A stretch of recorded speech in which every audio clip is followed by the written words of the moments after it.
Magandang araw sa inyo mga ka-tracker. At ito may papakita ko sa inyo na ito yung laging hinahanap sa amin na makina 4JB1. Meron tayo ngayon mga ka-tracker. At ito, apat tong sa likod ko na series siya mga ka-tracker, no? 4-wheeler o single tire. At ang makina is 4JB1. So ang kagandahan nito mga ka-tracker, ito sa pagkakataon meron na po tayo ngayon original left hand drive po siya mga ka-tracker. Ibig sabihin, wala na po tayong kinonvert. Lahat po dyan, urig po lahat, no? Wala nang rewiring, walang under chassis, yung mga raggling. Sama-sama po yun, pag kinonvert po yan. Ito, lahat buo po yan.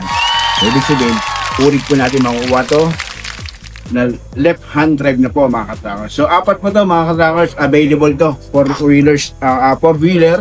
10 feet to 12 feet drop shade siya ngayon. Pwede natin gawing close band, stick body, FB body.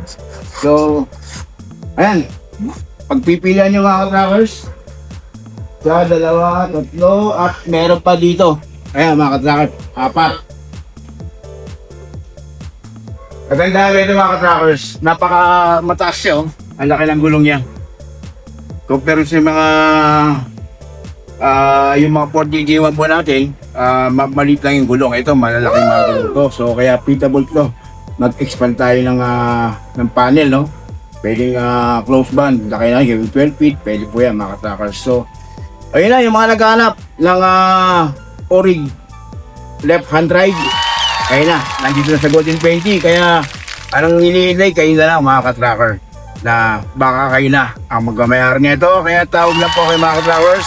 At mas maganda, like ko po sinasabi sa inyo na pupunta kayo rito. Pag may panahon po kayo, sipatin nyo yung mga unit.